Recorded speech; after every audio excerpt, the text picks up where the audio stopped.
হাদিস শরীফে আসছে যে মানুষের মনের চারিদিকে একটা বাঁধন থাকে, এই বাঁধন তাকে এরকম করে আটকে রাখে।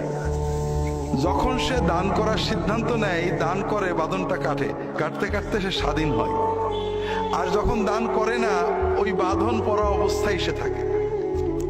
অন্য হাদিসে আসছে, রাসূলুল্লাহ বলছেন প্রতিদিন সকালে আল্লাহর দুজন ফেরেশতা জমিনে আসেন। একজন বলেন আল্লাহ যে দান করে তার তুমি যেটুকু দান করলো আরো বেশি তুমি দিয়ে দাও।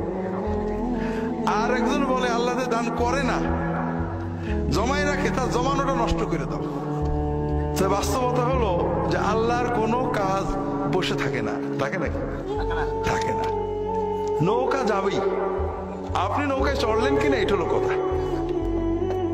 আপনি একসময় চলে যাবেন, মসজিদের জায়গায় মসজিদ থাকবে।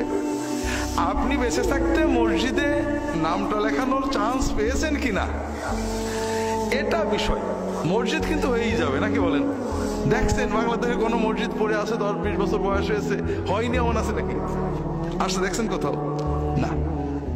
কিন্তু আপনি, দুনিয়ার খাতা বড় নয়, আল্লাহর খাতায় নামটা আপনার লেখা হয়েছে কিনা যে এই মসজিদে আপনার টাকা আছে, এই সুযোগ আপনি নিতে পেরেছেন কিনা, এই সৌভাগ্য আপনি অর্জন করতে পেরেছেন কিনা, এটাই হলো বিষয়।